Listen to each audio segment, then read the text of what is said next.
아침에는 마태복음 24장 1절에서 2절까지 우리 같이 읽겠습니다. 예수께서 성전에 나와서 가실 때에 제자들이 성전 건물들을 가리켜 보이려고 나오니 대답하여 이르시되 너희가 이 모든 것을 보지 못하느냐? 내가 진실로 너희에게 이르노니 돌 하나도 돌 위에 남지 않고 다 무너뜨려지리라. 아멘.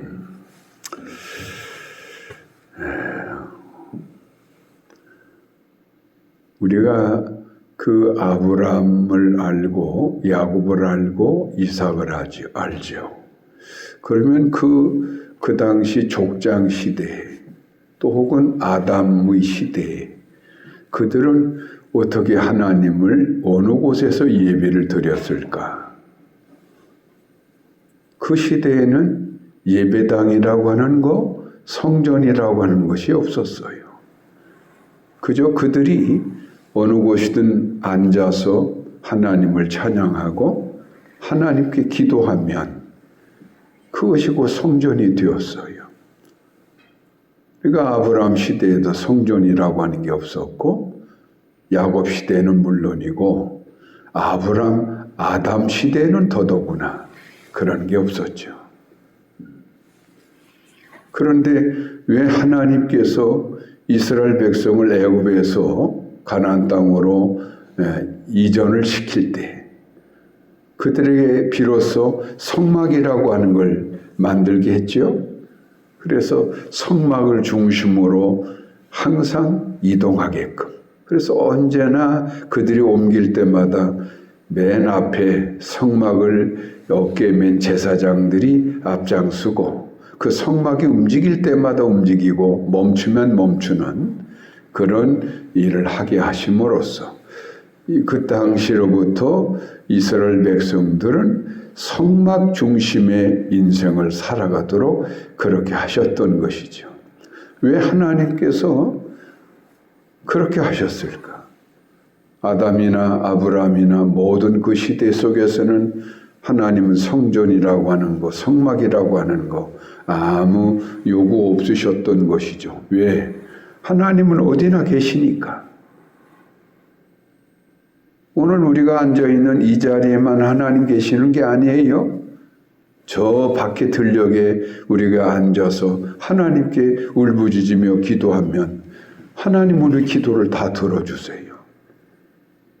때때로 마음이 답답하고 마음이 심령이 괴로울 때 우리는 대개 작은 짐보따리 하나 싸들고 산속으로 들어가죠. 그 산속에 들어가서 사람들이 들리지 않는 곳, 사람들이 발길이 닿지 않는 곳에 가서 마음껏 소리치며 마음껏 하나님께 울부짖으며 그렇게 밤낮으로 기도하고 오고 그러잖아요. 그런데 놀랍게도 예배당에서 하나님께 기도할 때보다도 정말 인적이 없는 그런 깊은 산중 계곡 속에 들어가서 하나님께 울부짖고 올 때 응답이 훨씬 더 크고 엄청난 기적의 능력도 체험하고 그랬던 거. 이것은 결국 하나님은 어느 공간에 묶여 계신 분이 아니시고 하나님은 그런 공간을 원하시는 분도 아니다 하는 것을 우리는 알 수가 있지요. 다윗 왕이 자신은 그 아름다운 왕궁에 살고 있지만 하나님의 집이 없는 곳에 그렇게 마음이 아파서 그 낡은 성막 대신에 최초로 하나님의 성전이라고 하는 건축물을 짓기를 정말 원했죠. 그런데 하나님이 이것을 만류하셨어요. 내가 머물 집이 없어서 네가 나를 위하여 집을 짓고자 하는 것이고 내가 어느 곳에 머물러 있으라고 네가 집을 짓고자 하느냐. 그럴 필요 없다는 거였죠. 그런데도 불구하고 다윗의 심령은 다른 게 아니었어요. 하나님 제 곁에 계셔 주십시오. 제가 늘 아버지 하나님을 찾아뵙고 주님을 만나 뵐 수 있는 그런 한 공간을 제게 허락해 주십시오. 그러면 나는 매일 아침 저녁마다 매 순간마다 우리 주님이 뵙고 싶고 주의 음성을 듣고 싶을 때마다 내가 그곳으로 가서 주를 예배하고 찬양하리이다. 이게 다윗의 소원이었죠. 그래서 하나님께서는 그것을 허락을 하셨어요. 그래, 그렇다면 네 마음이 그렇다면 성전을 지어라. 그 대신에 너는 전쟁터에서 많은 피를 흘리는 사람이기 때문에 그 네 손을 가지고는 성전을 지을 수 없고 네 아들이 훌륭한 믿음의 아들이 앞으로 너를 대신해서 나라를 이끌어 갈 거게 될 건데 그 아들을 통해서 성전을 짓게 할 것이다. 그래서 그 유명한 솔로몬의 성전이 드디어 지어지게 된 것이죠. 왜 하나님은 이스라엘 백성들로부터 시작해서 이런 공간적인 것들을 허락하셨고 그걸 요구하셨던 것인가? 그것은 하나의 영적 훈련이고 교육이라고 그렇게 보면 되는 거예요.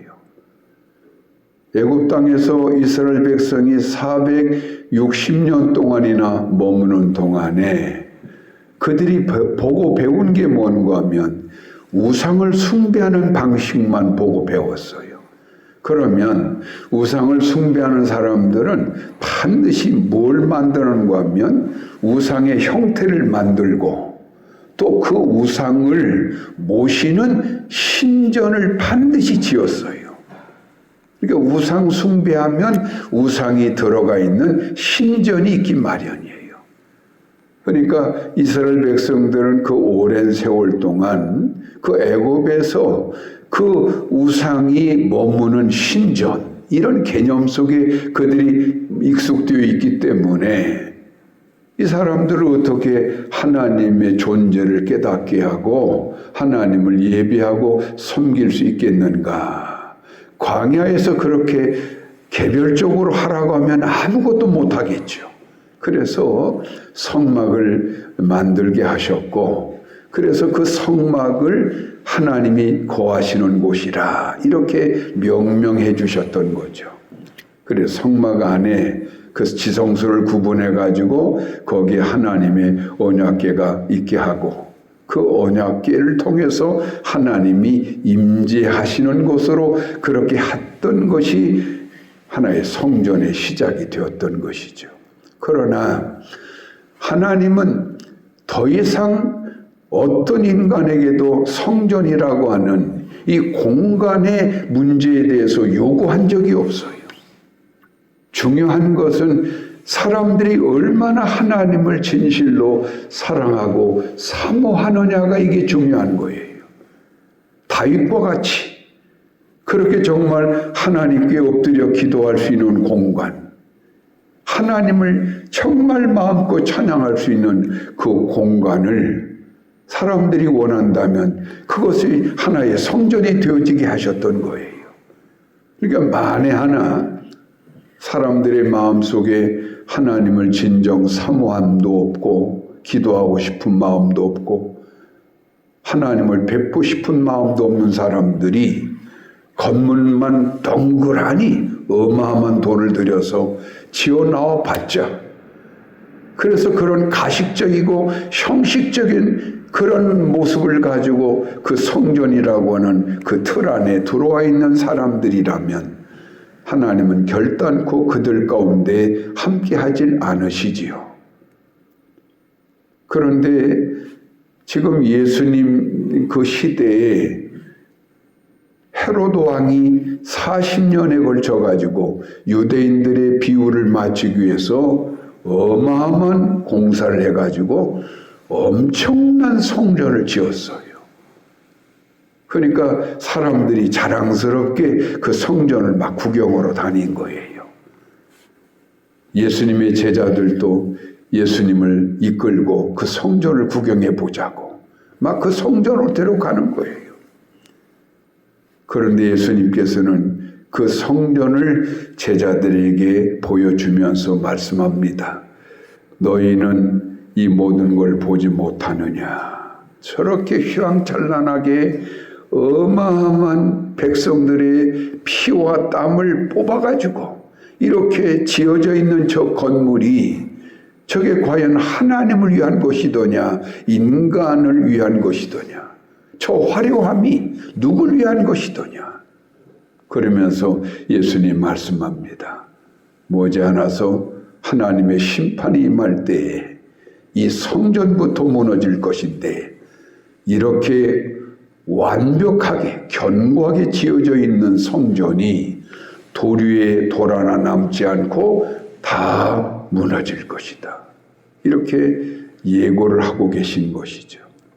그런 예수님의 말씀이 떨어진 지 대략 35년이 지나서 AD 70년에 로마 대군에 의해서 이 성전이 정말 무너지는데, 어떻게 무너지느냐? 그 성전을 지은 돌들을, 정말 무겁고 큰 돌들을 쌓고 쌓아서 견고한 성전을 지어놨는데 그 성전 돌들이 전부 다 무너졌다 이 말이죠. 뭐 그 당시에 무슨 폭탄이 있어가지고 터뜨려서 무너뜨릴 수 있는 것도 아니고, 어떻게 그 성전이 정말 그렇게까지 처참하게 무너질 수 있었던 것인가? 로마 군인들 사이에 어떤 유언비어가 있었는가 하면, 유대인들이 그 성전 돌 사이마다에 보석을 감춰 놓았다, 금덩이를 숨겨 놓았다, 이런 유언비어가 퍼지게 되니까 로마 군인들이 그 큰 기계를 가지고, 이 손잡이 있는 뭐 연장을 가지고 그 성전 돌을 전부 다 드러내버렸다 이 말. 보석을 찾기 위해서.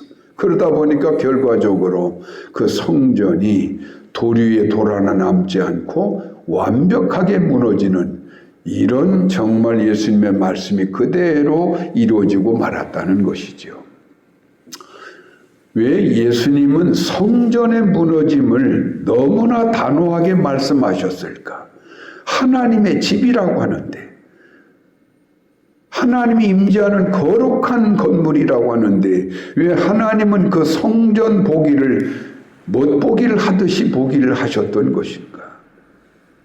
그것은 결국 하나님이 원하는 것은 그런 엄청난 돈을 들여서 지어진 건물이 아니라 너희 마음속에 하나님의 성전을 이루고 진실로 하나님을 사랑하는 이들이 모이는 그곳이 하나님의 성전이 되어진다라고 하는 걸 이미 가르쳐 주셨죠.